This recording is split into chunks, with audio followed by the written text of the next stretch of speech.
Welcome to the Weight Loss for Women podcast, a place where we share everything you need to know about restoring your metabolism so you can eat more, train less, and lose weight in a healthy and sustainable way.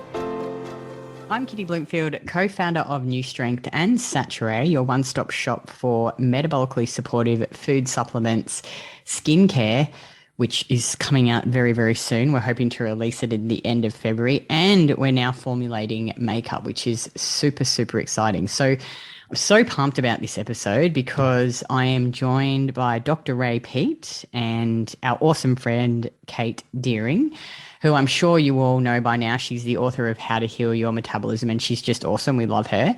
I've done numerous podcasts with Kate, so I highly recommend you go back and listen to all of those, full of great information. And I've done a couple of other podcasts with Ray, one with Ray and Kate on vitamin D and minerals. And then the other one was the first one I did with him with Emma Skarakis, my business partner in Saturé. And that was all things metabolism and dieting. It was just a sort of, we talked about a bit of everything episode, but it's actually the most downloaded episode on the podcast ever.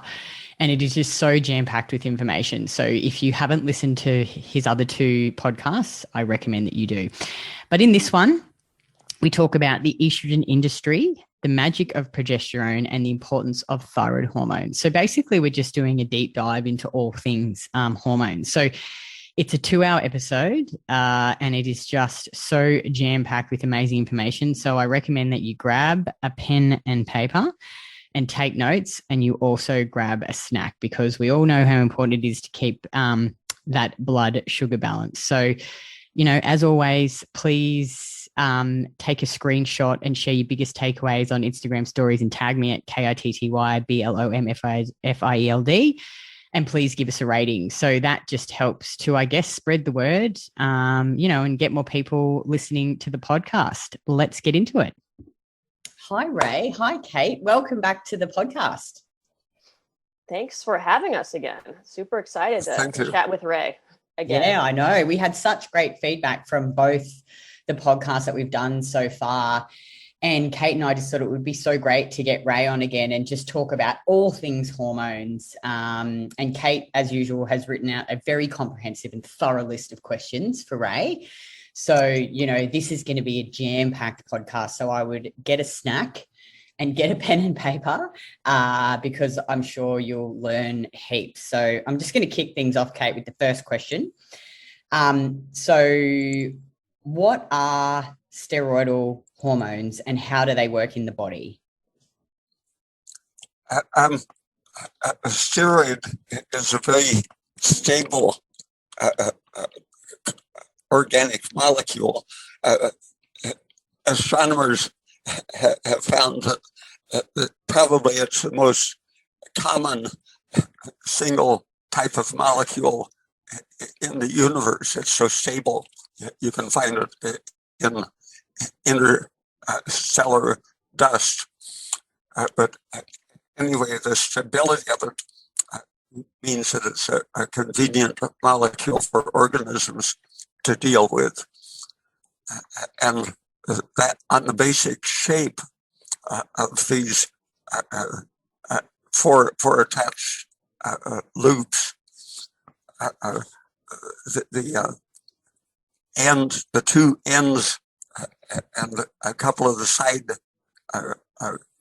groups of the molecule are able to change cell functions in a way depending on where the electrons go in this stable multi-ring molecule. And the fact that it is this more or less flat series of rings attached to each other made people interested in the other spontaneous forms of 3 or 4 or 5 rings linked together. And they found that soot, the black material, condensed from a candle, for example, that the blackness is because the electronic, an excess of electrons circulating in the molecule cause it to absorb light.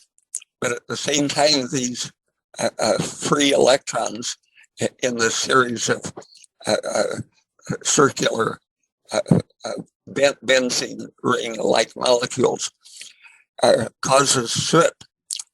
They knew it was carcinogenic for since the 18th century, but people started seeing the similarity in structure between estrogen and the soot molecules, and started realizing that the carcinogenicity of estrogen was very close to the carcinogenicity of soot.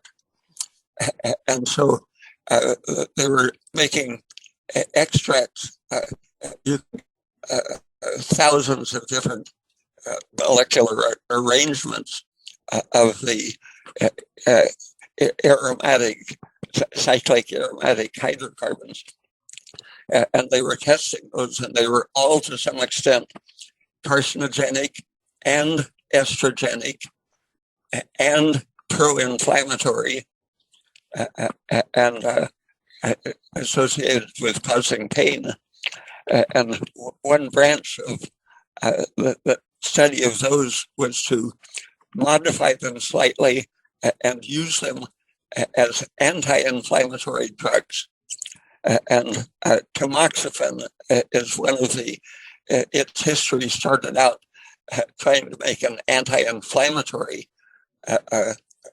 anti-estrogen and anti-soot molecule, but it turned out to be more useful as an anti-estrogen than as the anti-inflammatory.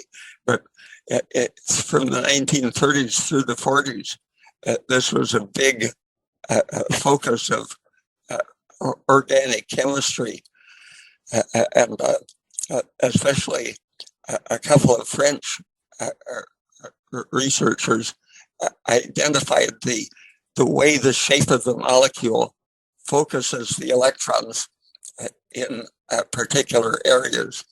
And so you can predict from the shape of the molecule whether it's going to be an irritant, a pro-inflammatory, an estrogen, or a carcinogen. And the degree of each one, there'll be a little overlapping, but different molecules will have more estrogen function in relation to the carcinogenic function. And the fact that it was so easy to produce thousands of different estrogenic molecules. One group found that diethylstilbestrol, essentially two rings connected by a short chain, was a very powerful estrogen and not quite so carcinogenic. And that became one of the first estrogens of commerce. And it was still being promoted as a female hormone. Estrogen had been the first ovarian hormone to be crystallized. And it turned out that the quantity of progesterone in the ovary was hundreds of times greater than the estrogen content, but still they chose to go with the very cheap, easy to make molecule and call it the female hormone. And the pressure of wanting to promote their product changed the FDA's attitude, and the major journals during this period in the early 1940s, estrogen was claimed to be therapeutic for hundreds of different diseases and problems. JAMA alone published articles advocating estrogen to treat more than 200 different diseases. And over the years, that list went from something more than 200, gradually smaller and smaller, as people realized that it was causing more harm than good. But for quite a few years, Harvard joined in promoting it as, since it's a female hormone, so-called, they said reproduction is the main female function, and so estrogen must maintain pregnancy and prevent miscarriage. So they were advocating it and selling it to immense profits to pregnant women with the claim that it was preventing miscarriage. But already by the late 1930s, abortion and miscarriage was one of the most obvious features of all of these estrogenic molecules. Okay, so I'm just going to kind of summarize, because I think you're referencing the DES estrogen therapies that used to be given back in the 1940s, correct, to treat miscarriages, and a lot of women received the DES therapies, which ultimately found out that they were toxic and were not helping and were actually probably creating more issues than anything. That's what you're referencing, correct, right now when we're talking about all these, the beginning of the estrogen therapy world? Yeah, everything about it was crooked right from the time the pharmaceutical industry began promoting it. Right. They said black was white, death was life. Yes. So I guess in the context of the hormones, Ray is definitely just talking about estrogen right now. I'm talking about essentially that estrogen in itself and how it's being utilized in the medical industry has never had any sort of good foundation, that everything they thought it was doing, it didn't do. In fact, it was actually being more harmful. And in today, and so we're just going to go off some tangents because this is so interesting. So today, Ray, because obviously medical industries still promote estrogen therapy on so many different levels. Is it at all helping anyone on any amount? Because obviously they say, well, now we have the dose right. So we were doing too much before, and so now some women do need estrogen. So is that true? It's like radiation. When they started using X-rays, they were wildly, basically slowly or not so slowly killing people. But every few years they would say, well, we've solved that problem. Your arm isn't going to rot off next week. We've reduced the dose to where it's safe. But every 10 years or so, the dose is radically reduced. It's the same with estrogen. Saying that now we've solved the problem of strokes, heart attacks, lung diseases, endometriosis, fibrosis, fibroids of the uterus. We've reduced the dose so much that those aren't a problem. But it's the same as radiation. Even a small amount out of the right context is very dangerous. And the right context is that the two important qualities distinguishing the real feminizing hormone progesterone from estrogen, which happens to also be the male reproductive hormone in the sense that it increases libido and is involved in sperm production and so on. I'm sorry, go ahead. The essential property is that it's excitatory, and progesterone is calming and stabilizing. And So the body, when it wants to start a new cycle of life, and especially when it's under stress, it produces estrogen to excite cell development and preparation for making a new organism. And so for a few hours in the monthly cycle, for a few hours, estrogen should dominate to start the production of new cells in the uterus, in the breast, in the pituitary, and those should be where its action is concentrated. If something interferes with the anti-estrogen effect of progesterone, then that effect of estrogen takes place in places where it shouldn't, such as the lungs, promoting lung cancer or kidney cancer, or especially tumors of the organs that it should be activating. Either prolonged or excessive exposure to estrogen is extremely dangerous.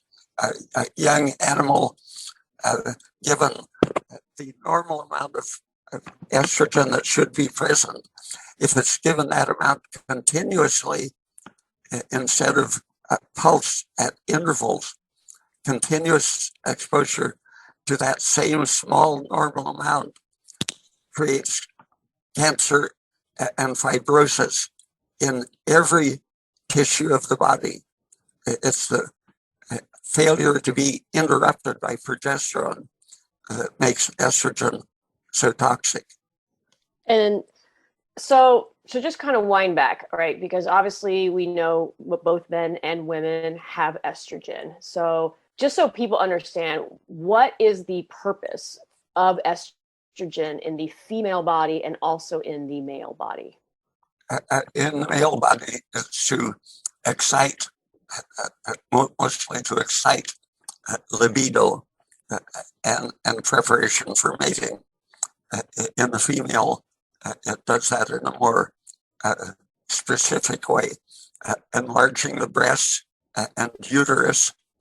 The simplest test for a substance being estrogenic is to see if the weight of the uterus quickly enlarges.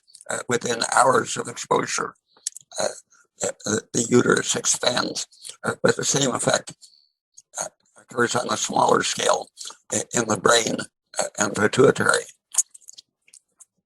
So for women, obviously, because they have a cycle and they cycle with estrogen and progesterone. Can you explain when estrogen is the highest in a woman's cycle and what it's doing in her cycle? It's most active at the time of ovulation because although it becomes higher in the middle of the luteal phase, at the time of ovulation, progesterone starts to be produced in increasingly large amounts. So even though estrogen rises for several days after ovulation, the even greater rise of progesterone is taking over and preparing for a surviving pregnancy. If the progesterone fails to be produced in a high enough amount, the luteal defect of low progesterone causes menstruation. The estrogen is the agent promoting menstruation, which is effectively an early miscarriage. Right. And so the tendency to miscarry is the same thing that shows up anytime during the life cycle. The premenstrual syndrome goes with the progesterone deficiency and the tendency to miscarry, and anytime later in life, that same thing contributes to all of the degenerative processes. The constant excitation of the different tissues, uterus, breast, lungs, kidneys, and so on, all of those start forming a fibrotic matrix, and that's an early step of the carcinogenic process. Right. Okay. So with women, obviously it's normal to have increased estrogen, certainly during puberty and as they cycle. First, explain kind of, where is estrogen produced and where are all the places in a woman that estrogen is produced? And then also, where are they produced in men? Well, the studies, the very early studies, concluded that the ovaries were the source. And so for 80 years or so, the assumption has been, it's part of a huge ideology of single sources, single effects, correcting single problems, and so on. But for 80 years, the assumption was that if you took out a woman's ovaries or an experimental animal's ovaries, that meant that they're estrogen deficient. I've only seen one or two groups that decided to actually measure in animals what the estrogen level was following the removal of the ovaries. And for the first week, the estrogen in the blood decreased. But after a week, it returned to the normal level without ovaries. And one group was measuring the milligrams or micrograms of estrogen produced per minute by the ovaries. And as a control, they were also measuring the estrogen coming out of the veins of an arm. And it turned out that the arm was producing just as much estrogen as the ovary. So when you say the arm, what are you referencing? Like they were using the right arm of a monkey. Okay, so was the estrogen being produced in the fat, in the muscle? Where was both. The estrogen? Okay. Even in the bone. Okay. And the osteoporotic bone is full of aromatase, making estrogen. All of these odd facts aren't so odd if you see that stress increases aromatase, that not only increases the formation of the basic molecule, but the same conditions that lead to the production of estrogen from any androgen. The same process also tends to change the low activity estrone to the high activity estradiol, and to eliminate the enzymes that would detoxify the estrogen molecule. So this experience of stress by a cell increases the quantity of estrogen and the intensity of its chemical activity on the cells. So wait, I have like 17 questions all from what you were just saying. So I just want, because we have a lot to kind of unpack there. One, I just kind of want to say, so what you're saying is estrogen is not only produced obviously in the ovaries, but also it can be produced in the fat, in the muscle, in the bone. Pretty much, are you saying it can be pretty much produced anywhere if the body's under stress? Yeah, the skin is another major source. Okay. So obviously they realized this after they removed ovaries from, was it a monkey or a rat? Rats Or human? where they decided to measure the Okay. actual estrogen after taking the ovaries out. Okay, so essentially we realized after removing ovaries, they were producing just as much estrogen as they were before they had their, when they had their ovaries. So obviously that we can produce estrogen without ovaries. So what exactly then is happening to women postmenopausal, and they're going to their doctor, and their doctor's doing a blood lab on them, and they're saying, hey, your estrogen is low. We're going to put you on some estrogen replacement therapy or hormone replacement. What are they measuring? Because obviously we have, not just, there's 3 different metabolites of estrogen, the estrone, estradiol, and estriol. Are they just not measuring the right one, or exactly what is happening there that women are being told they need estrogen postmenopausal? One problem is that they measured in the serum rather than the whole blood. And being fairly oil soluble, the steroids tend to stay inside cells, even red blood cells. Progesterone, the same problem. They throw away most of the blood components, most of the progesterone and estrogen, and then measure what's left over, which is a minor part of the blood steroid content. But the rest of the body, the same thing exists. The steroids tend to stay inside cells. That's where they're active. And when your progesterone level declines, all of those enzymes that promote estrogen, the things that remove the water-soluble detoxifying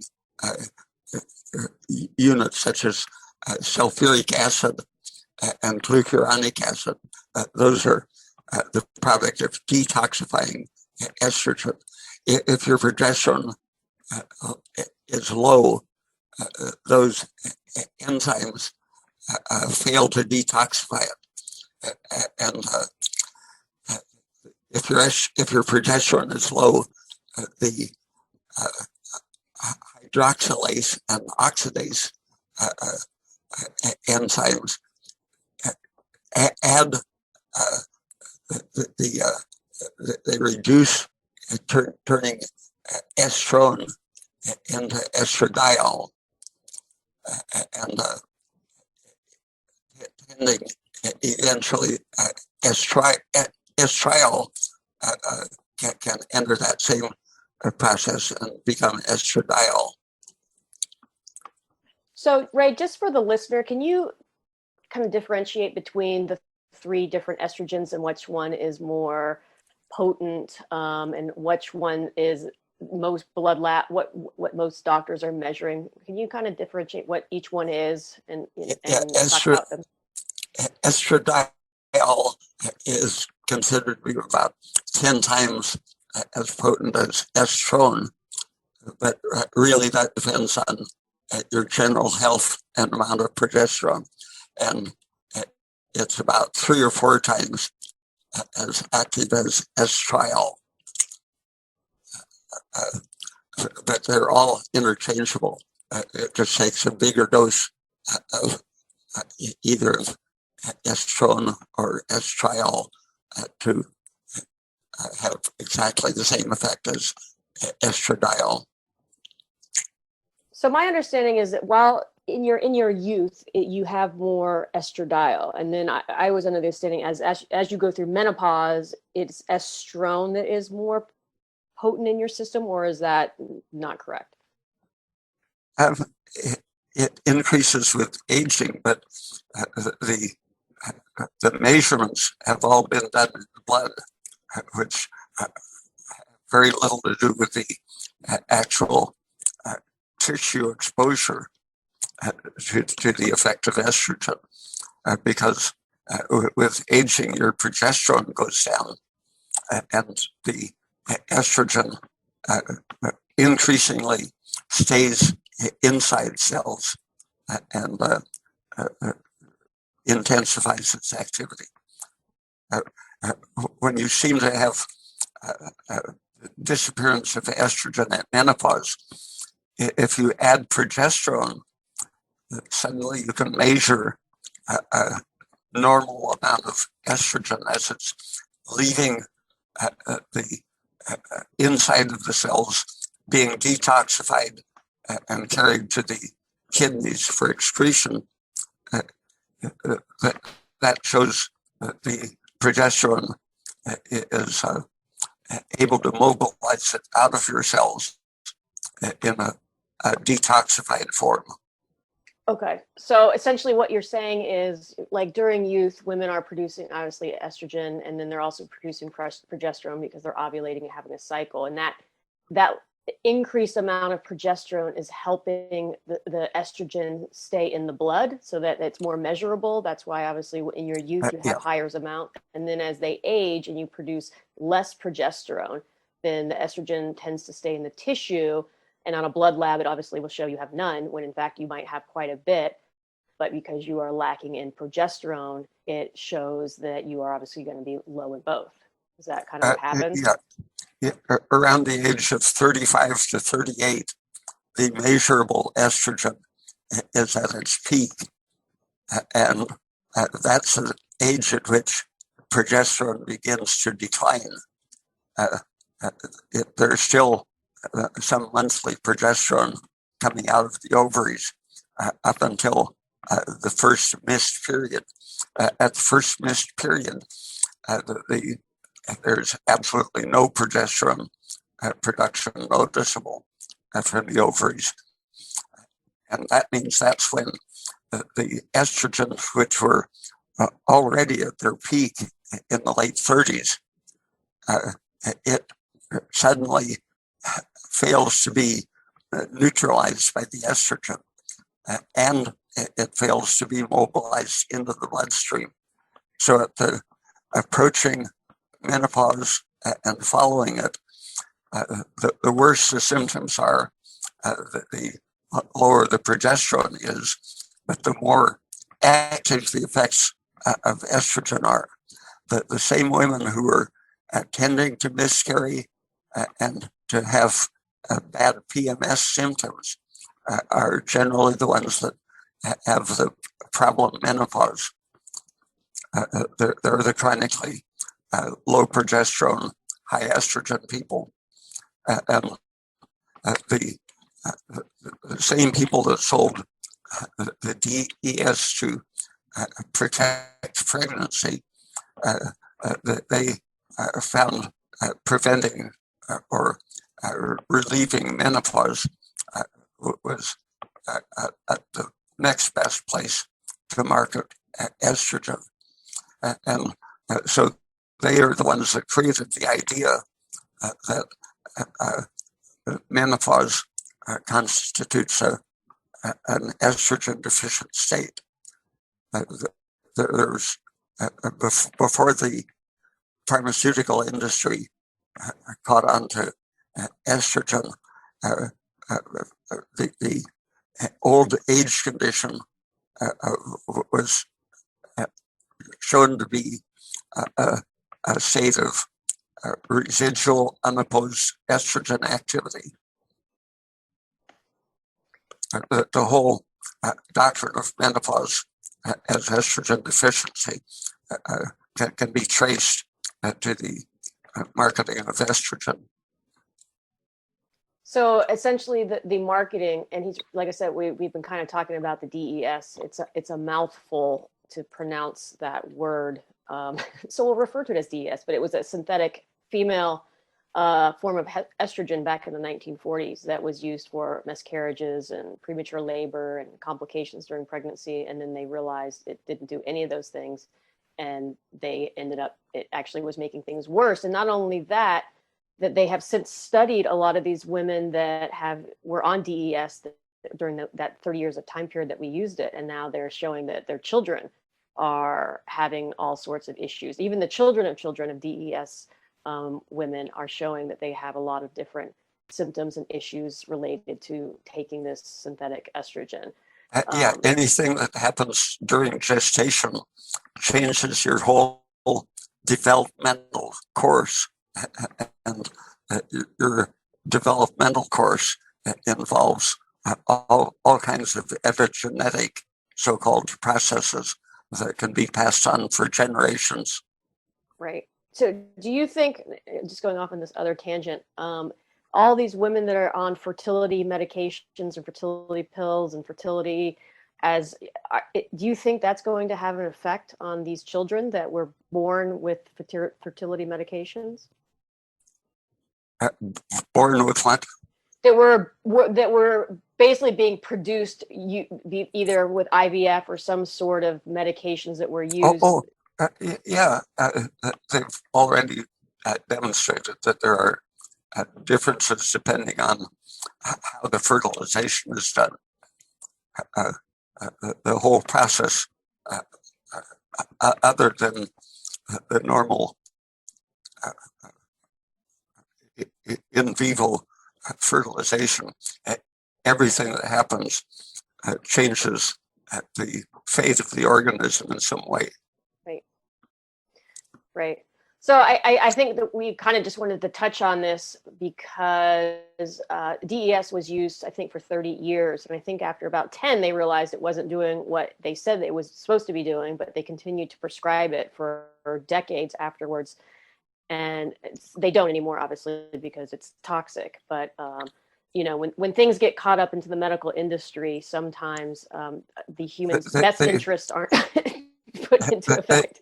They continue to use it in men to treat prostate cancer. And that's an interesting sideline, that when the prostate-specific antigen came on the market as a way to diagnose developing prostate cancer, suddenly the number of cases diagnosed increased tremendously. And within that year and the following year, the deaths from prostate cancer increased by about 50%, showing that diagnosing the prostate cancer had a very close connection to dying from prostate cancer. And after the late 1990s, a lot of doctors advocated watchful waiting, not treating prostate cancer, because of someone did a survey at a convention of specialists. They were asked what they would do if they had a diagnosis of prostate cancer, and they were treating it primarily with DES, huge doses, and most of the specialists in treating prostate cancer with estrogen said they would do nothing if it was their own case, but it took a while for them to drop the practice of killing their patients with DES. And there was never any scientific basis whatsoever for its use. Actually, estrogen promotes prostate cancer, and testosterone is protective. The men with the highest lifelong testosterone have the least risk of prostate cancer. Yeah, I know we've kind of talked about this because my father recently got diagnosed with prostate cancer, and the common treatment is to chemically castrate them by lowering their testosterone to zero. And that's their common belief now, is that because it's thought of that it's a testosterone issue is causing the prostate cancer, when in fact isn't it the testosterone that is being converted to estrogen that is causing the prostate cancer? And they still don't even recognize that, which is super bizarre to me. That was known scientifically about 60 years ago, but because of the investment in DES and estrogen, those things just never got talked about. Right. I guess the big question is, because I've certainly had conversations with medical doctors who think estrogen is the greatest gift since sliced bread. And if you Google and you go into PubMed, you can certainly find some studies showing there's benefit with estrogen therapies. And you can talk to some women, especially postmenopausal or doing that, have taken estrogen and they feel better. So what is exactly happening to a woman who gets onto estrogen therapy and says, "Oh, I feel better now"? It's a brain excitement. And several women who decided they wanted to withdraw from estrogen therapy, when they would stop it, they would feel lethargic and would go back on it. But I suggested drinking coffee, and that was enough to give them the feeling they wanted. It's just the excitatory brain action that convinces women that they are energized and feeling better. Right. And isn't estrogen, what is its association with, isn't it, it increases some level of lipolysis, doesn't it? Isn't it, there's some sort of connection with that and with insulin? Can you kind of talk about that real quick, where insulin and estrogen are connected? The insulin connection? Yes. In the history of oral contraceptives, that was constantly a problem. They fairly early saw that estrogen created insulin resistance, and they believed that would lead to diabetes, among other things. And so if you look at it from the viewpoint of adding estrogen as a contraceptive, it seems to be insulin antagonist in some way, but it stimulates insulin production. And there's all kinds of conflicting evidence that only makes sense if you look at the context. Being pregnant or the process of getting pregnant, the time of months that you're exposed to it, and the tissue you're looking at. The familiar fat hips and thighs are well recognized as directly responding to estrogen. The estrogen increases the conversion of sugar and protein and free fatty acids into a depot of fat tissue concentrated around the hips and thighs mostly, and definitely not in the upper body, arms and face. And an excess of cortisol or other glucocorticoid has the reverse effect, increasing fat in the belly, chest and back and face, just the opposite of the estrogen. But in both of these cases, they are acting as pro-insulin, increasing the activity of insulin in those tissues. And a major function of insulin is to lay down fat, to store glycogen and fat in the adipose tissue and glycogen in the liver. So you have to talk about what you mean by insulin resistance, and that really isn't a very good concept, because every tissue you look at, it's going to have its own particular meaning. Right. So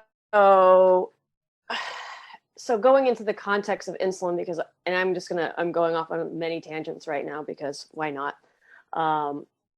Obviously, insulin is the hormone that everybody associates with blood sugar and essentially facilitates glucose getting into the cell, which I'm not really sure if that's exactly what it's done. But maybe go into a little detail about, because insulin is such an important thing, especially when we go into talk about diabetes. It's just totally correlated there. Can you just talk about a little bit about what actually insulin does and what is happening in the diabetic state? Is it really a result of insulin resistance, or is there something else going on?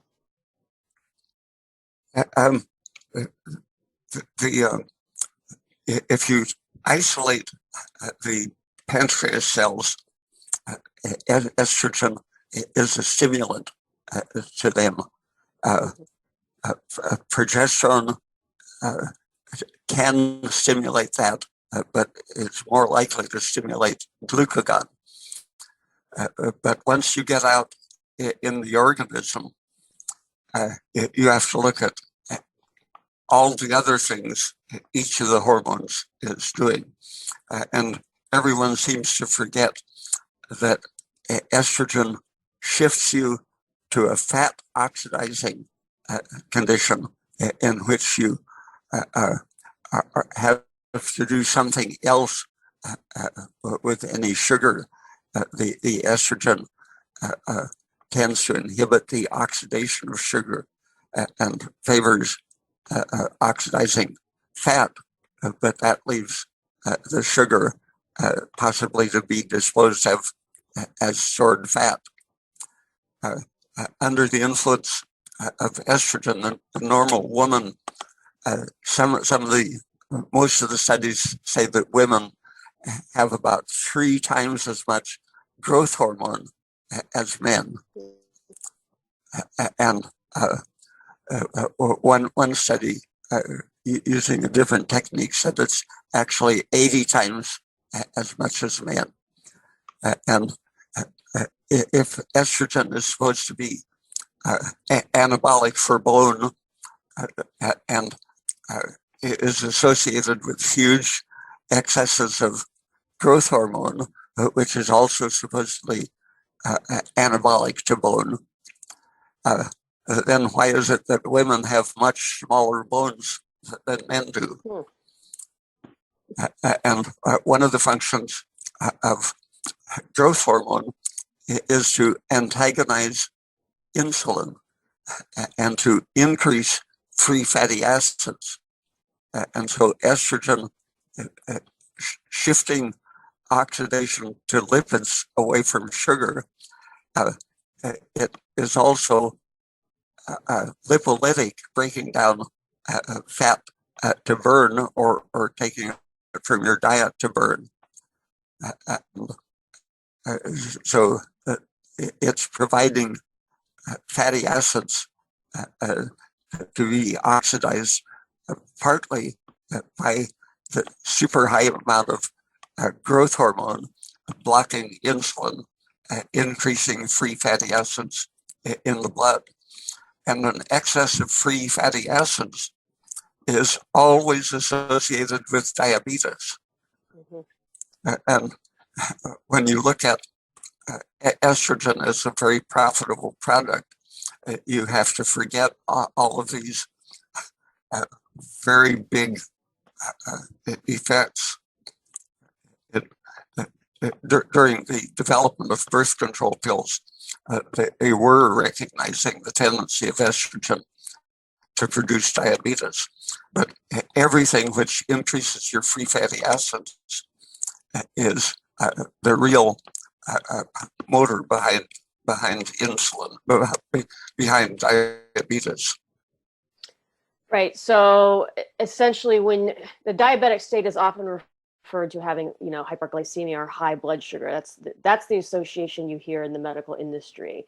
But what you're saying is it's really an abundance of free fatty acids in the blood, essentially, and they are inhibiting the sugar, and that's why it's staying in the blood, and you actually see hyperglycemia. Yeah, it's called the Randall effect. The fact that fatty acids block the ability to oxidize glucose, and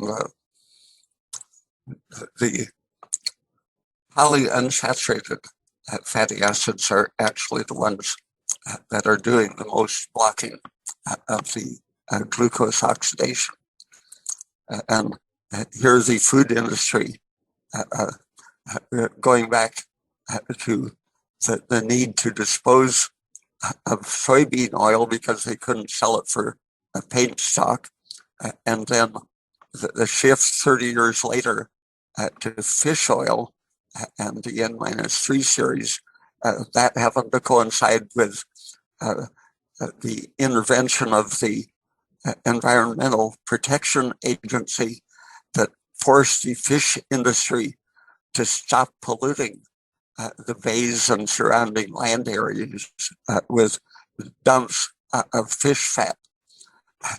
And right at the time the EFA told them to stop polluting with fish fat, it came on the market as a health food. Well, that sounds about right for our community. They've done it a few times, but essentially you're saying that's how the fish oil got started. We basically had a toxic ingredient we didn't know what to do with, so let's encapsulate it and sell it as something good for you. Yeah, that was how the N-6, the so-called essential fatty acids, got established. They had already been shown not to be essential, and in fact to block oxygen, glucose oxidation. So around by 1950, it was accepted that they were anti-metabolic and dangerous. But then the seed oil industry took over the campaign and showed that by lowering cholesterol, supposedly eating the essential PUFA would protect against heart disease. It took about 15 years before they saw that it was increasing death from heart disease. Right. So I'm basically talking about PUFAs and basically how I think they're the big problem when it comes to the Randall cycle, correct? They're the ones that are more inhibiting the glucose to be able to inhibit glucose oxidation, and it's primarily PUFA. PUFA is... And they're very, very closely connected to estrogenicity. The N-3 DHA, EPA and DHA, I think, are the two that are most increased in the presence of estrogen. And they are released, their effect is increased by estrogen, and their action increases the effects of estrogen. They in themselves are estrogenic, but estrogen increases our tendency to store them and respond to them.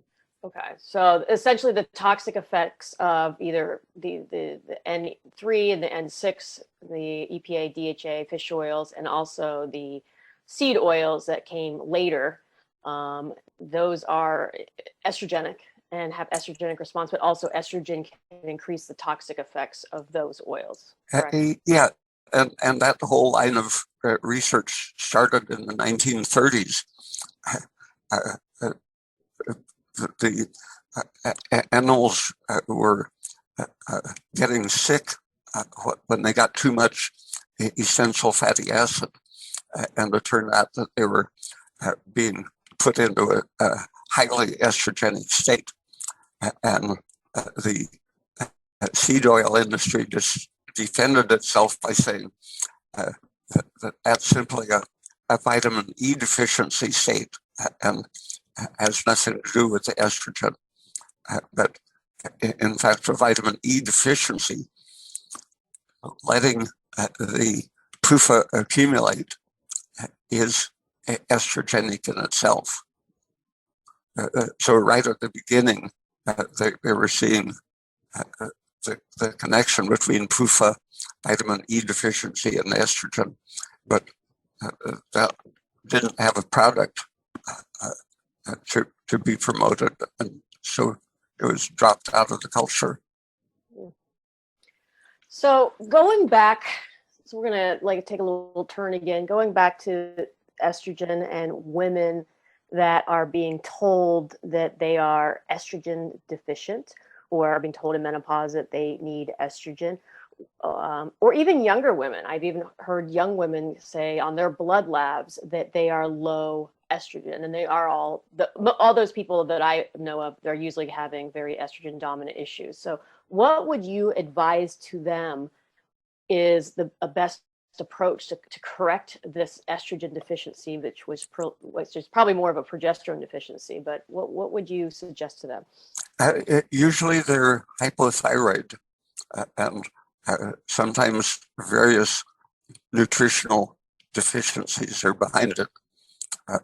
Vitamin D and calcium, for example. But the first thing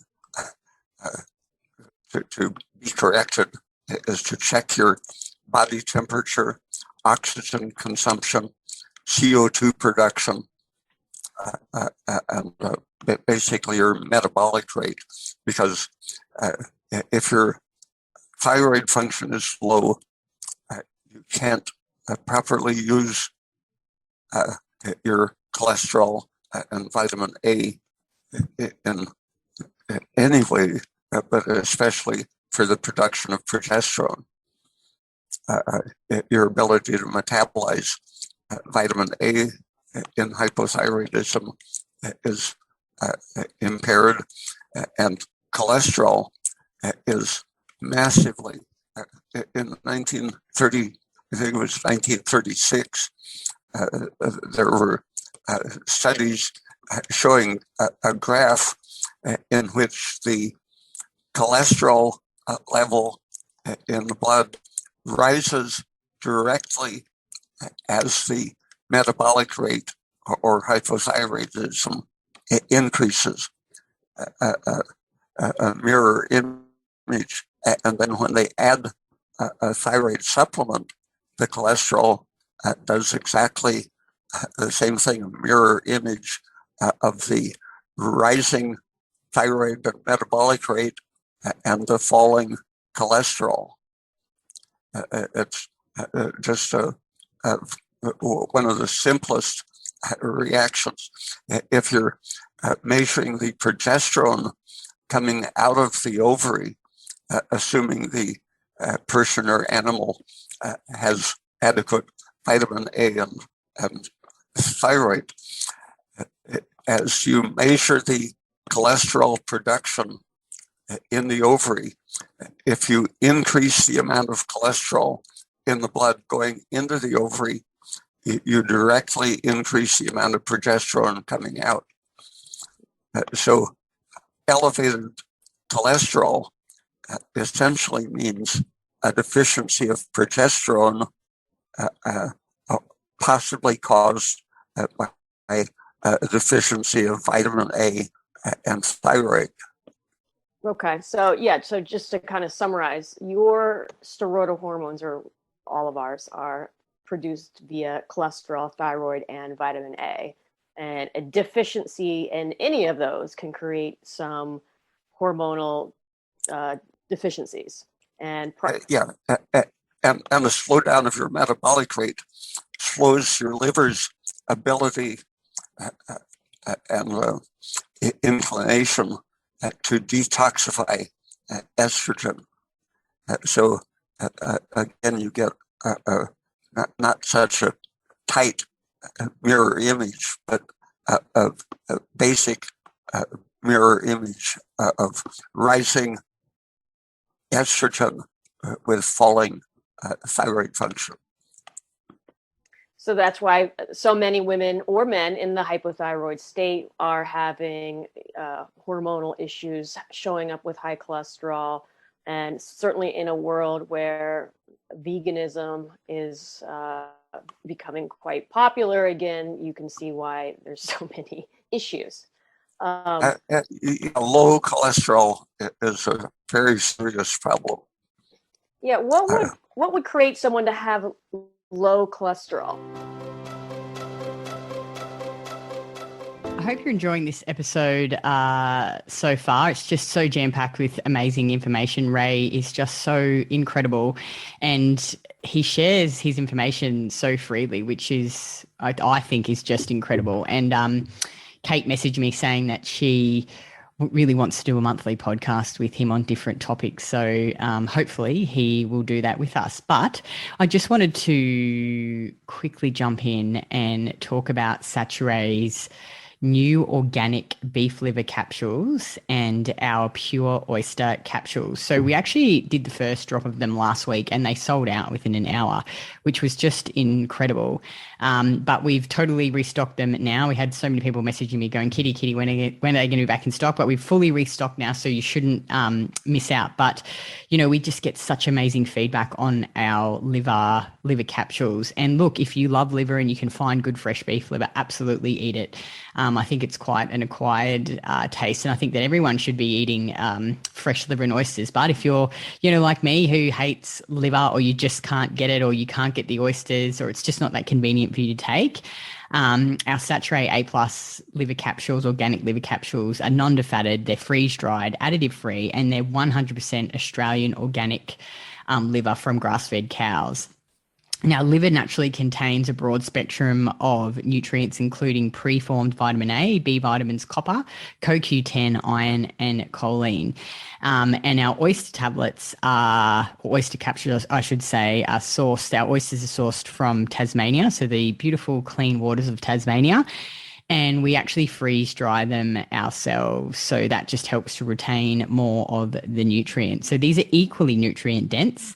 You know, they're loaded with zinc, B12, manganese, selenium, and vitamin D and copper. So they're just an amazing, amazing superfood. So I'll drop the link in the show notes for you to purchase them, as well as a discount code that will give you just a small discount. So I hope you're enjoying the episode so far. Let's get back to it. And I have seen, and and this seems to be something that has some. I know somebody that went through some cancer treatment, and now due to the radiation, they have a heart issue, and due to that heart issue, their doctors want them to have cholesterol like 100. I mean, because I guess they're afraid of some sort of artery blockage because they have a heart issue. So is there any really scientific understanding of that? Is that safe? I knew about 40 years ago a husband and wife, medical doctors, who had, I think it was 85 and 120 levels of cholesterol that they bragged about from eating a vegan diet. Mm-hmm. And I asked about them just a few years after that. They were in their 30s and they were both dead. So obviously low cholesterol is not particularly good, but is there any scientific backing for, obviously, because I've seen it in a lot of people that have been diagnosed with some sort of heart issue, their doctors really want them to keep very low cholesterol. Is there some scientific backing for that, or is that just their like hoping? There are thousands and thousands of medical publications you can find on PubMed, but they're all wrong. Well, I would probably agree with you with that. So essentially, there's no real basis of it. So for those listening and their cholesterol is low, what would the suggestion be to help bring that up to a healthy level? Irritation in the intestine turns off cholesterol production when it's very intense. It is poisoning both the intestine and the liver to the extent that they don't have the energy to make cholesterol. So you're saying an irritation in the intestines could create low cholesterol. I don't think I've ever heard that before. A vegan diet, for example, can be so irritating to the liver and intestine. Endotoxin rises and will block cholesterol synthesis. So then again, so if this is happening to someone and they have low cholesterol, and obviously they're probably having some hormonal issues, what would be your top 3 things to say to them to help improve cholesterol and hormone production? Orange juice and milk are very helpful to reduce the inflammation. Both of them are very good sources of flavonoids, anti-inflammatory chemicals, and they provide the sugar is the raw material that you need, but you've got to get the inflammation down while providing the sugar. I see. Okay. So milk and OJ for the flavonoids, sugar needed to help get the inflammation down, and then what else could they do? The milk has various anti-inflammatory things. Just keeping a high intake of calcium is very important, but not necessarily just a calcium supplement. Right. And so you're saying an increase in calcium for inflammation, and because you want to ultimately decrease inflammation to increase cholesterol production. Mm-hmm. Okay. And since obviously vitamin A is super important, what would you suggest for people to consume to help with that vitamin? A minimal amount, or necessary amount of thyroid hormone.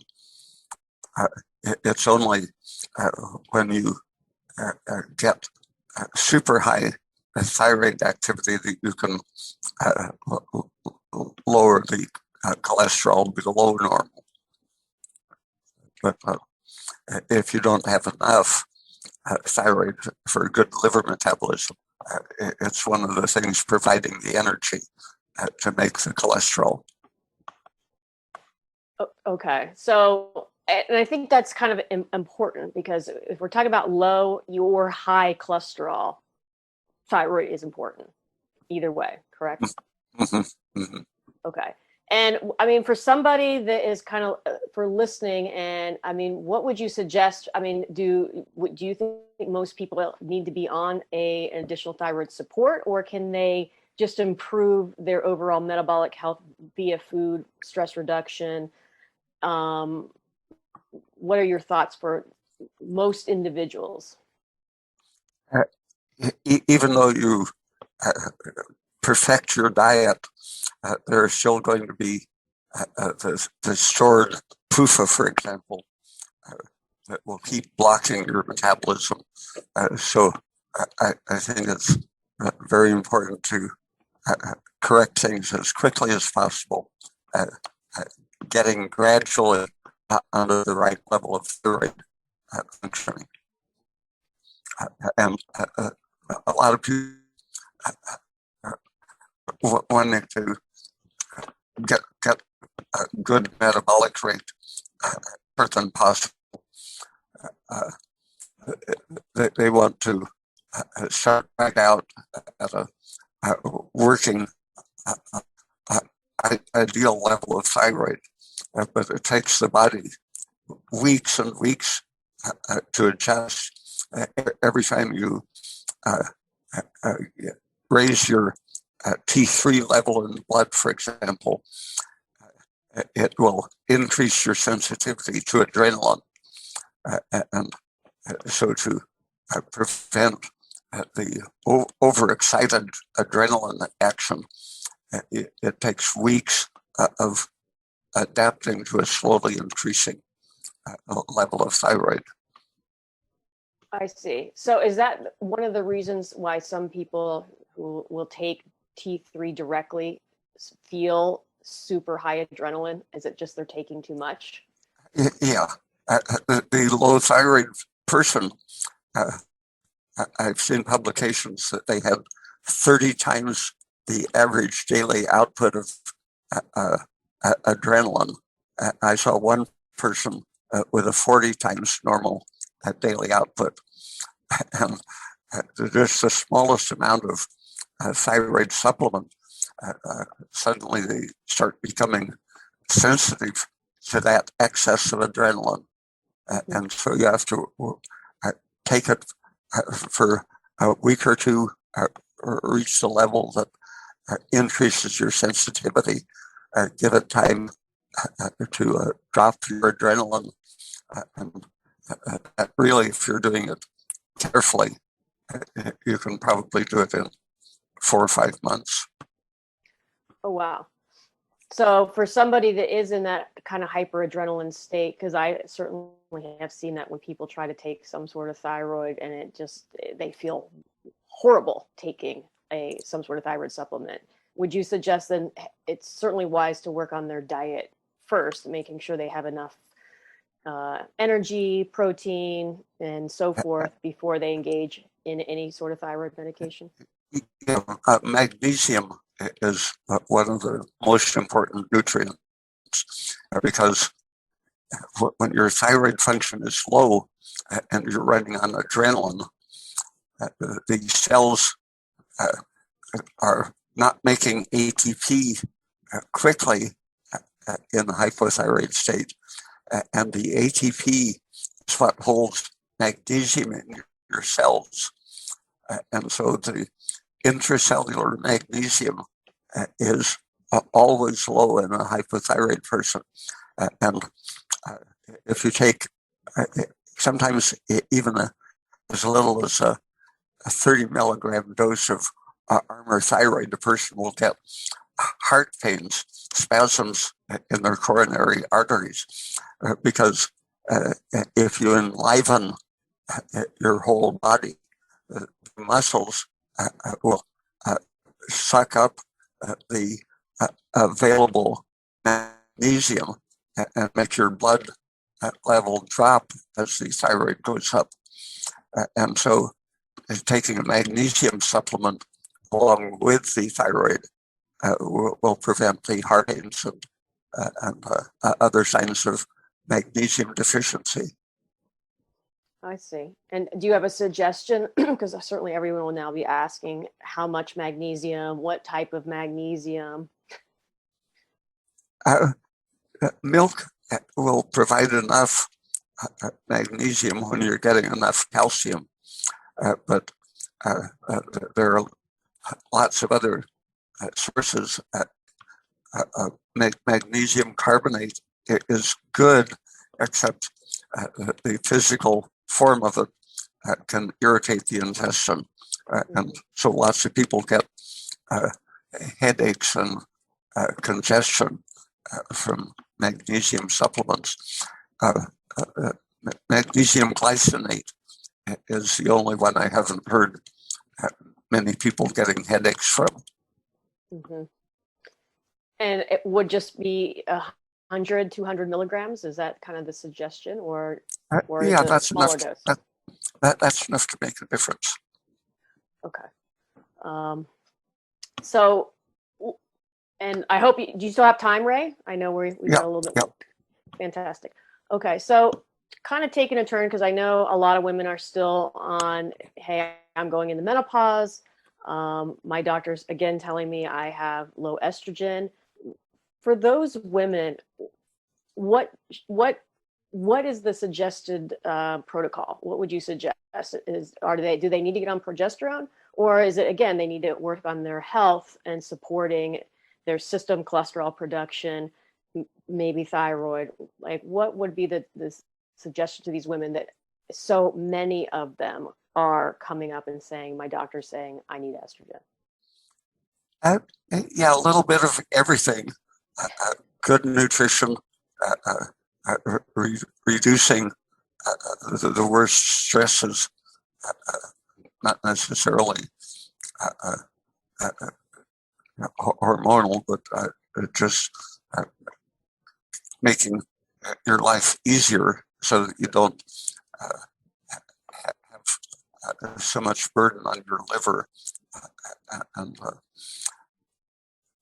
the thyroid, vitamin A, calcium, vitamin D, all of the anti-inflammatory, basically anabolic substances are helpful. And what about men? Because obviously we know men produce estrogen too, and from what I understand, later in life, men can actually have higher levels of estrogen than even women. So Yeah, what about them? The sicker a man is, the higher his estrogen is. And in old age, it's common for a man's estrogen to be higher than a woman's. What would be the symptoms of that for a man? Development of breast tissue is one, gynecomastia, and slowing metabolism, emotional changes, becoming depressed or anxious. And with men that have these symptoms, is it safe?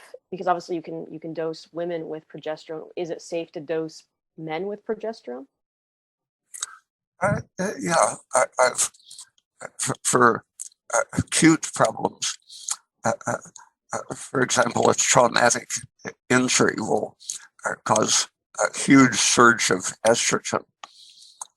And so for any trauma, progesterone is a general antidote to the injury, whether it's burn injury or fracture, concussion, or whatever. Migraines, I've used it myself when I unwittingly became hypothyroid from drinking fluoridated water. A big single dose, maybe as much as 100 milligrams at one site in the middle of a horrible migraine, blocked the first the pain and then the nausea and the visual effects, all within about 2 or 3 minutes, from maximum migraine to absolute peace and sleepiness in the space of 3 minutes. It's happened twice at intervals of 2 or 3 years. And that's similar to its effect in epilepsy. I've just a week or so ago, and wrote about his son who was having nocturnal seizures every night. And he started taking, I think he said, 30 milligrams of progesterone at bedtime. And starting that night, he didn't have another night seizure for about a month, I think it was. And he didn't take his progesterone at bedtime and had a night seizure, but he said it didn't have the after effects that the seizures normally did. But I've known several youngish men who had been diagnosed as chronically epileptic, who cured the whole thing with progesterone. So for men, is it safe to take continually? Is there side effects to possibly taking it for men? Progesterone is unusual in that a dose acts as a primer for your production of your own progesterone.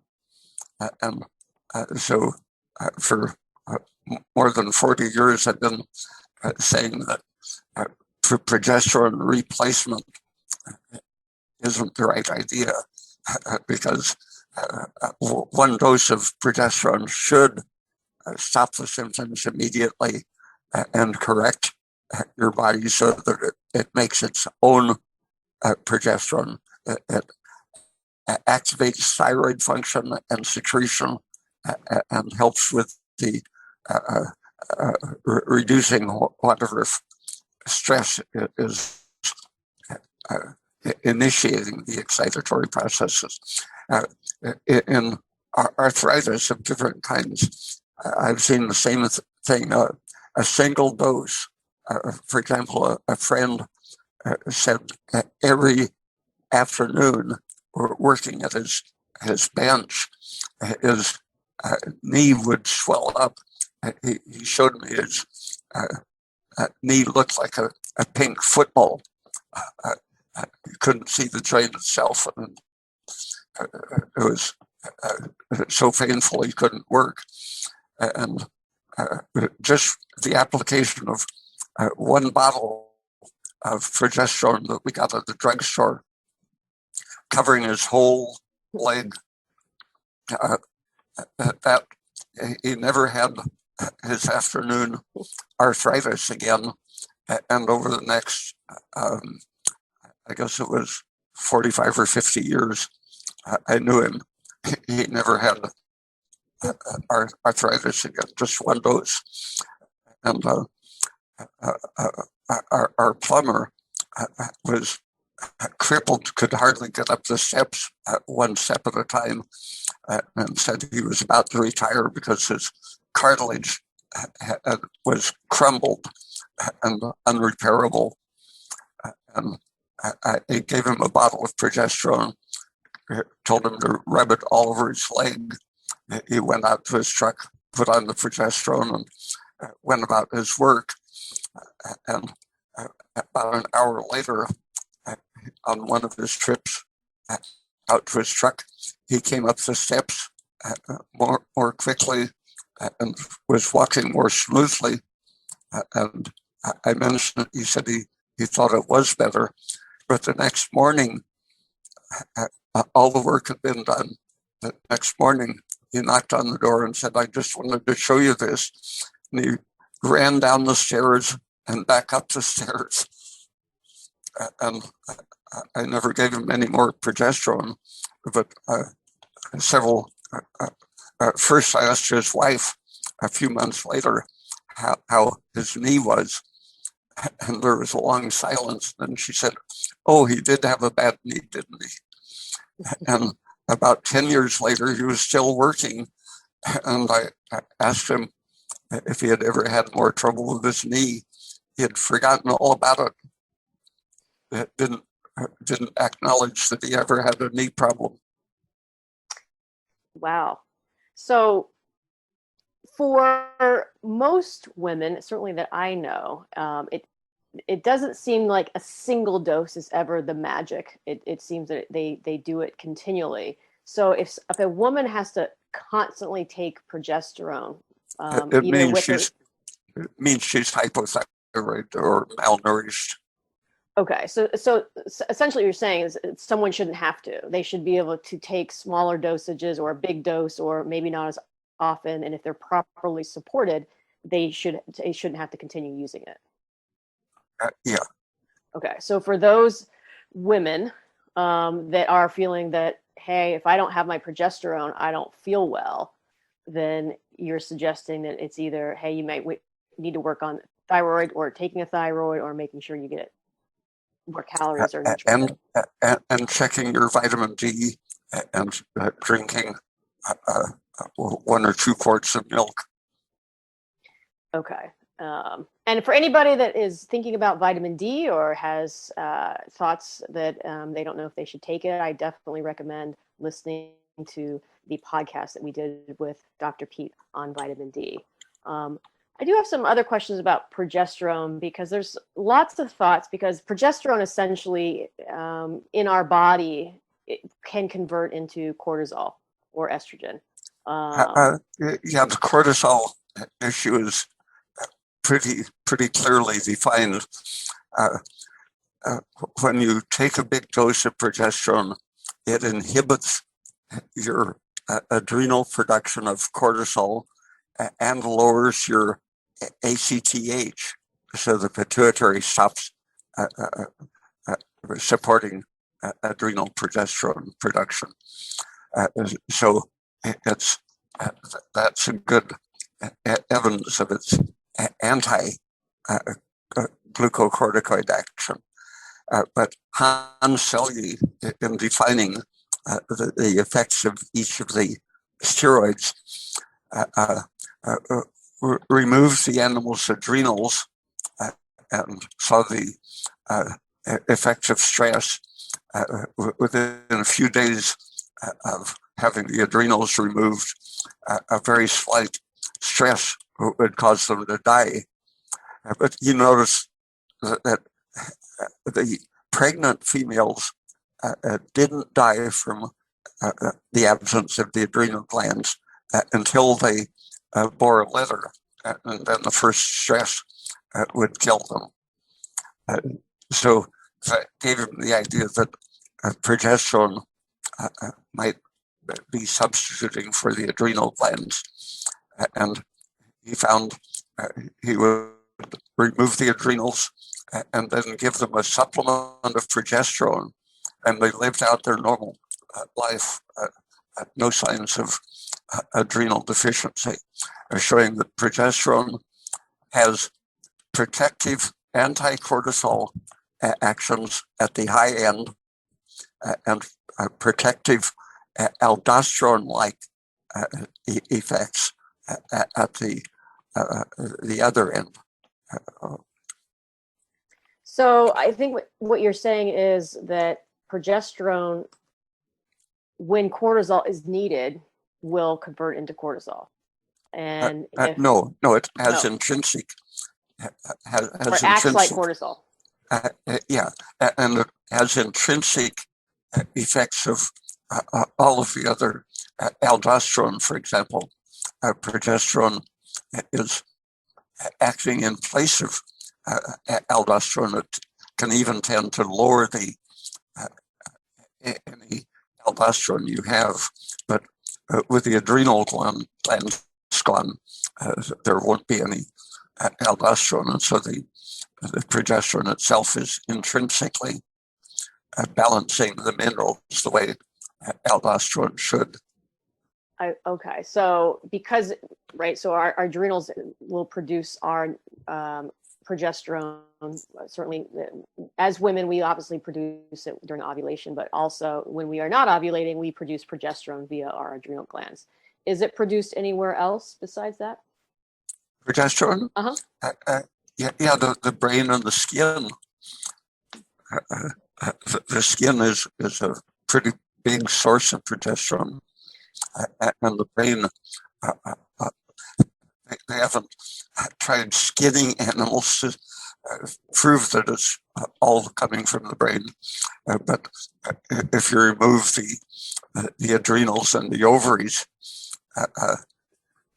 you can see the DHEA and progesterone tending to be stabilized to some extent. Not enough to make you resistant to stress, but there is a big boost in DHEA and a small increase in progesterone. Interesting. There are some medical doctors that I have read that say that they're trying to talk against everybody, that people shouldn't supplement progesterone. And one of the reasons, not everybody, but they're saying one of the reasons that you might not take progesterone is if you're already in a stress state, that progesterone can increase your cortisol. Is that a correct statement?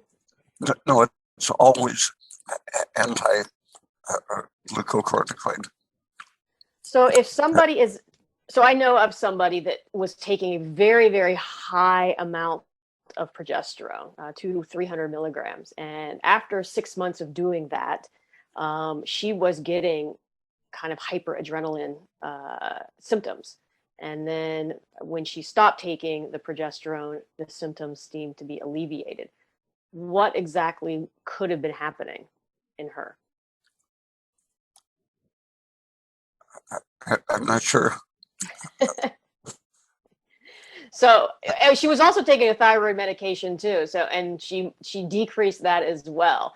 But the doctor assumed what it was the excessive amount of progesterone that she was consuming or taking, because it seemed to correct once she stopped taking such a high amount. So I thought maybe it was just that her body wasn't even utilizing it properly, because it was such a long time taking it.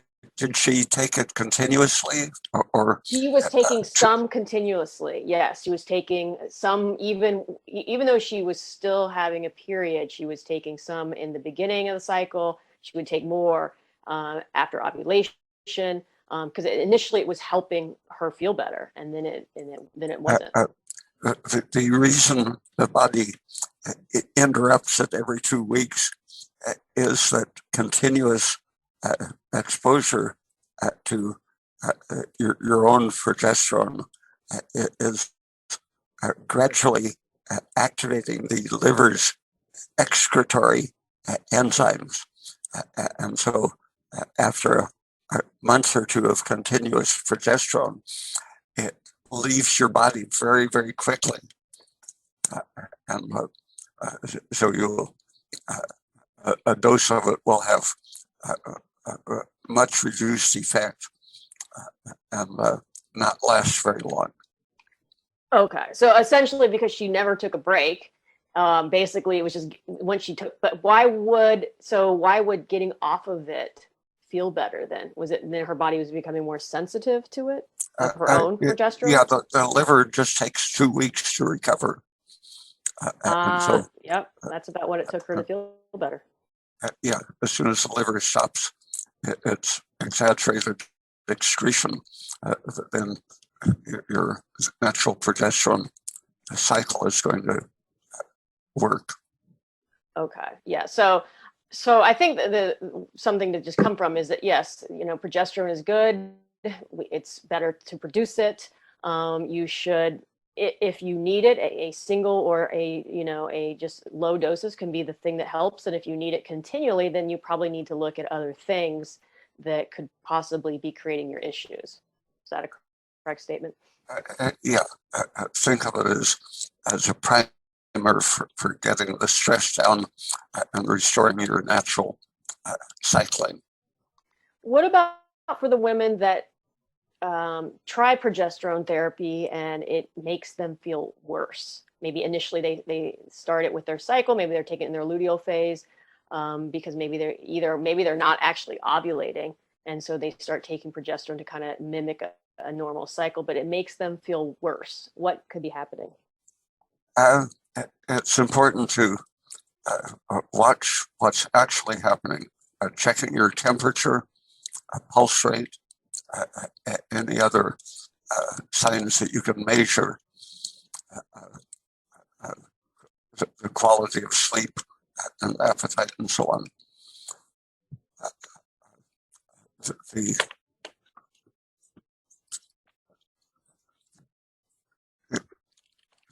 Some women think they're taking it.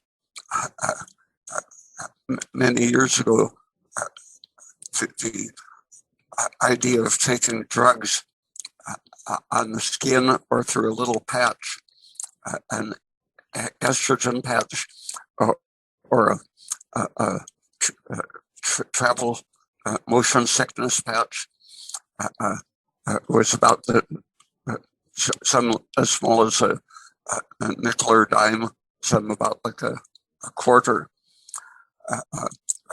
And I knew quite a few women who said progesterone didn't do anything at all. I put it on my wrist.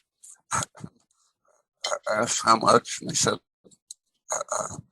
an area about the size of a quarter.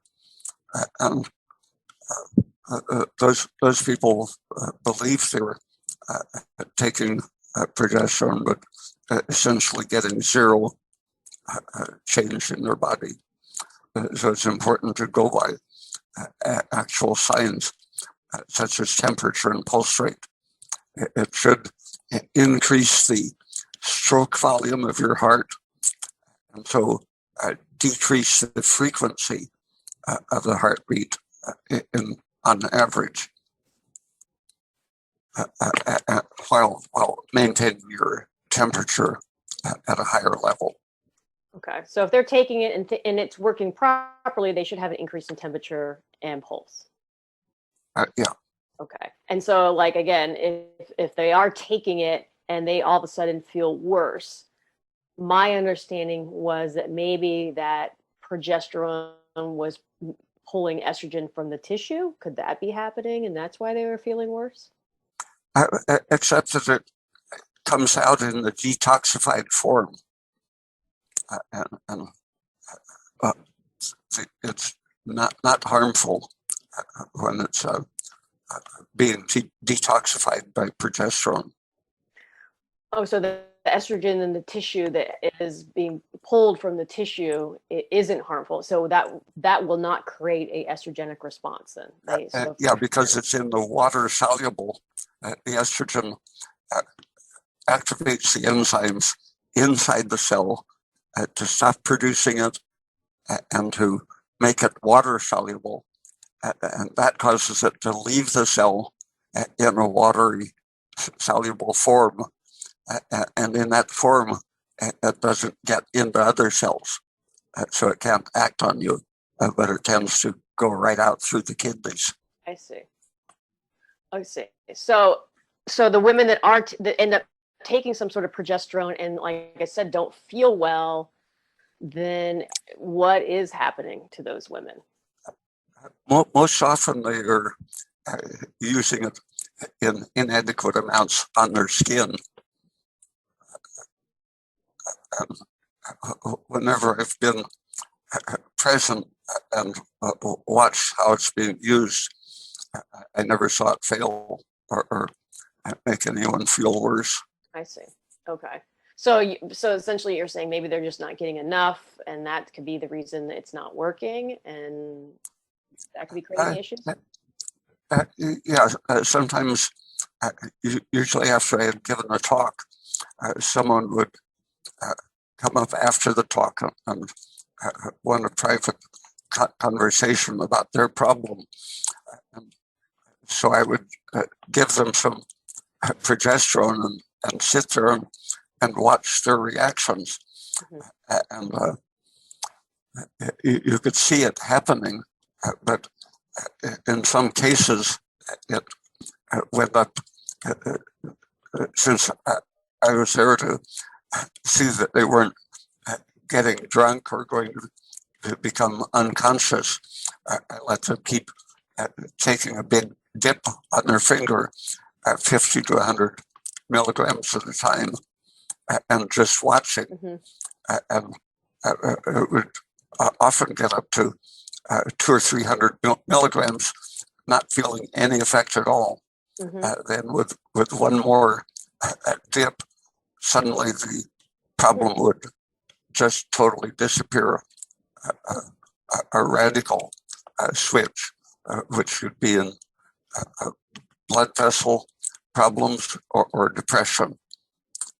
It's a transition that happens in just a matter of seconds or a minute or two. So they just kept dosing and dosing, nothing. And then finally at 200 or a high dose, it just, boom, that it worked. And you're saying it's because there could have been a blood vessel issue? Yeah, I didn't have any tests or way of knowing, but it was apparently that they were under the extreme influence of stress hormones that were controlling their circulation, brain circulation or hand circulation, any part of the body. Suddenly the circulation would be restored and their functions would be normalized. Yeah, so I think for those who are listening, Ray was talking about when I think to find the magic dose for you, I think you normally recommend, don't you normally recommend about like 10 milligrams every 10 to 15 minutes until you have symptoms reduced? Yeah. If the person isn't very sure of what its effects are going to be, it's good to set aside a block of time so you can patiently pay attention to how you're feeling and watching. And one thing to watch is the veins on the back of your hand. They'll typically be bulging and feel fairly hard. And as you take the small amounts of progesterone, at some point, suddenly the veins will disappear. Mm-hmm.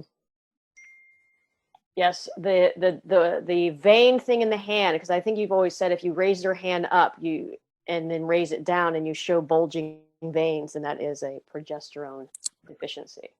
Yeah. Yeah.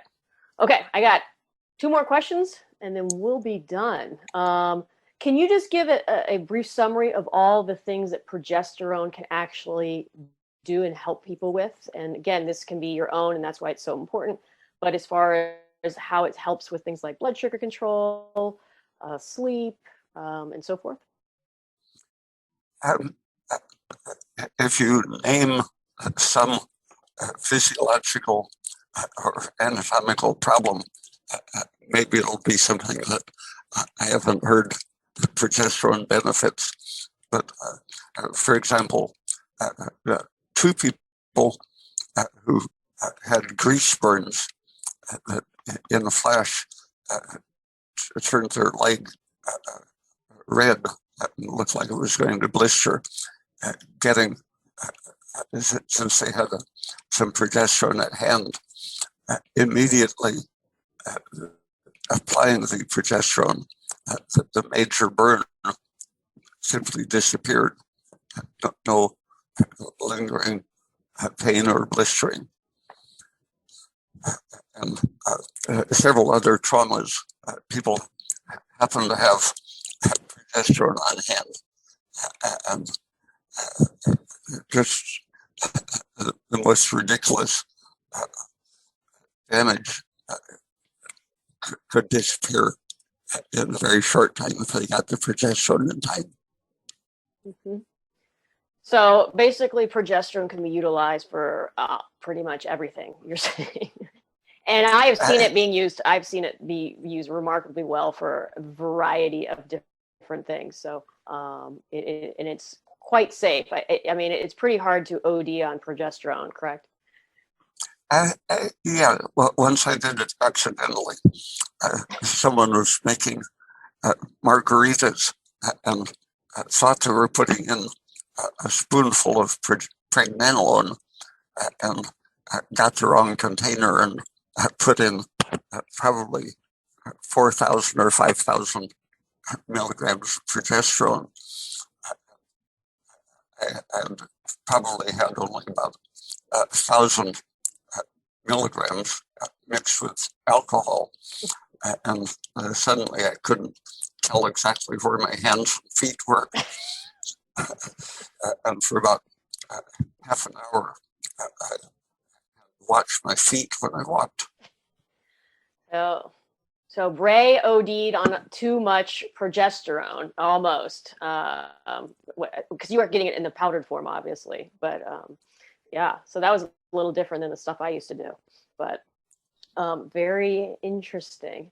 Okay, final question, Ray, is what is the basic difference between your natural progesterone and a progestin that the medical community likes to prescribe? The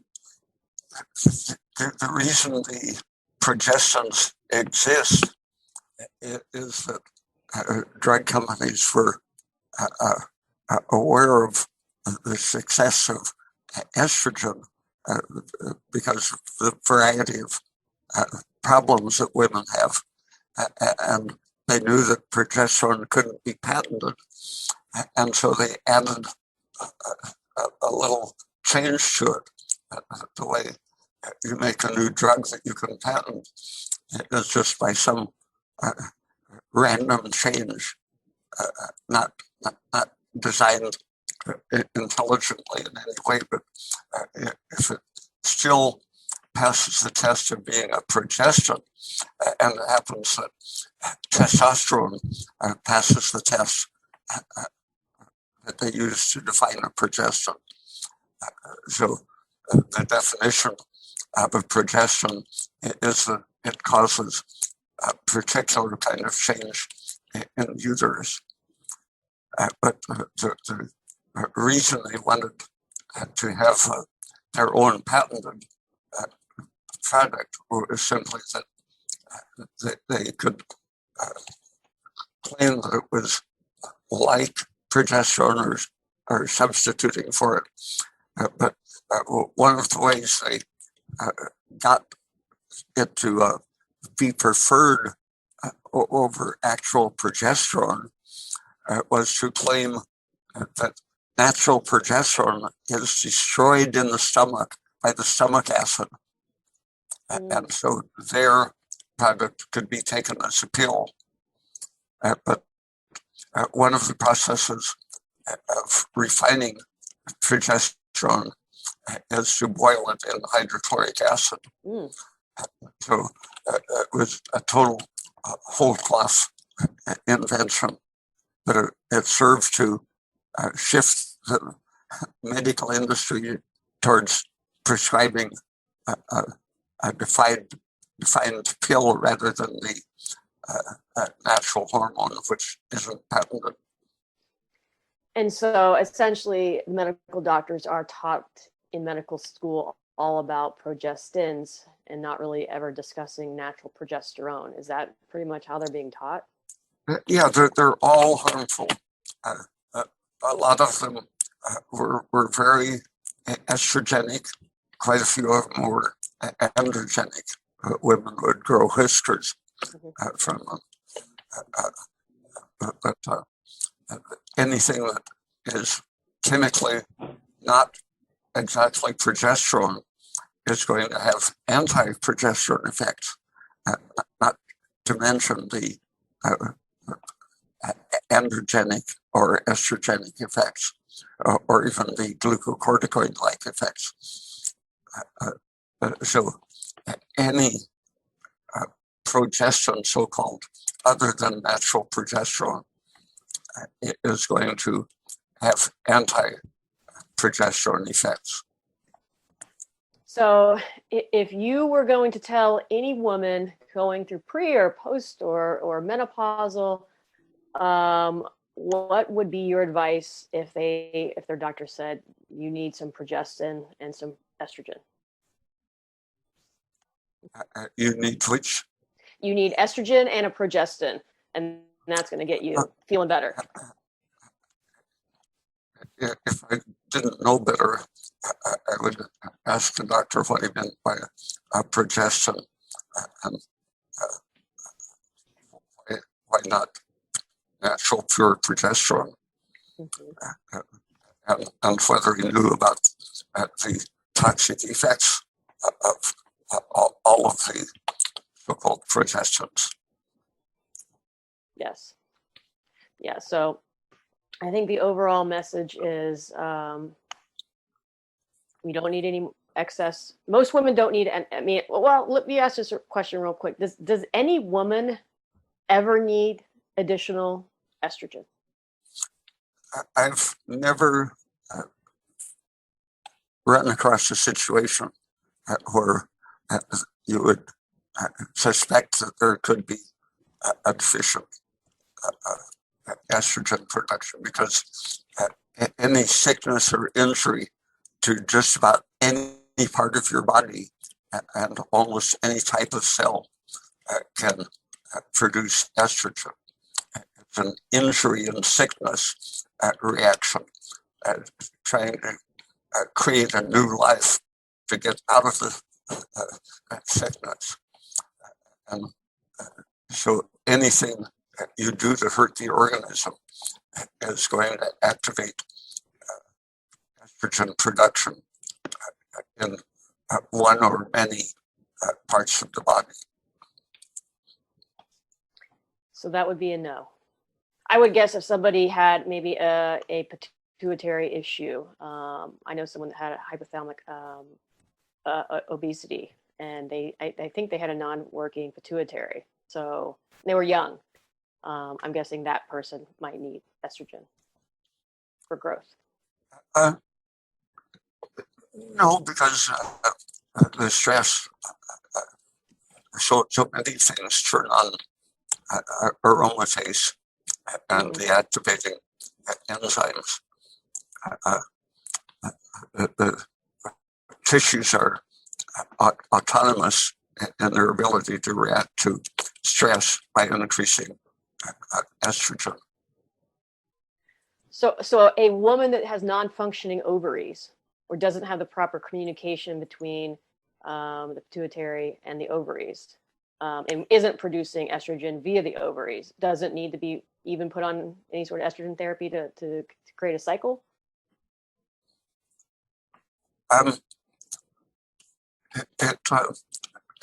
They're probably overlooking the actual estrogen that's there. But the shock, one of Hansel's studies showed that estrogen imitated the shock reaction, the first phase of the stress reaction. Mm-hmm. So estrogen's effects are shock-like effects. And so you can shock the body with a dose of estrogen, and sometimes that can rouse the tissues defensively to start producing more progesterone. But in many cases, if you don't have the resilience to make enough progesterone, what your body does to respond to one of these shocking doses of estrogen is to increase the androgens. The polycystic ovarian syndrome, for example, you can it's created in dogs and cows by giving an injection of gonadotropins, increasing all of the gonadal hormones, and removing their thyroid gland. So the combination of activating, especially estrogen and androgens against a low thyroid background is what is enough to bring on the polycyclic ovary syndrome. And in that syndrome, the androgens are high, but the progesterone is low. Mm-hmm. And then the androgens are androstenedione, and DHEA, and testosterone are all sources for the stress tissues elsewhere to make estrogen. Okay, so yeah. You get a combination of androgen estrogen poisoning, which can be brought on by the estrogen shock. I see. So just to sum that up, PCOS is normally characterized by excess androgens. But that's certainly how it's described in the medical world, and also maybe some sort of insulin resistance that goes along with it. But essentially, you're saying that it's an increased amount of androgens, but usually those are converting into the estrogens, and that's creating the issues. Yeah, and the failure to produce enough progesterone was really part of the problem, but we'll let it go down that pathway. Gotcha. So sum that up, estrogen is bad. Not bad. I don't ever say bad. So estrogen, excess estrogen is certainly not what you want. And progesterone is like the superhero of all of it. Yes? Yes. Yeah, I love when you agree with me. Well, Dr. Peat, that was awesome. Kitty, are you still there? I know I love to take over this time period. No, it's so good. I'm here and listening and learning so much. That was amazing. Yeah, Ray, that was Kitty's. I always get very honored that Kitty lets me come on her show, and that I get to talk to you, and she just lets me take it because I But tell that's her, because you're so awesome. I'm such the super fan. So You're but so I awesome, appreciate Kate. you. You come back with such great questions and really thorough, and it's always well thought out and logical. Well, I think anyway. that's only because Ray has you have the plethora of information that I'm so grateful that you are willing to share with us ongoing basis. So I thank you so much for coming again today. Okay, thank you. Awesome. Thanks, Ray. Take Thanks care. so much, guys. Bye.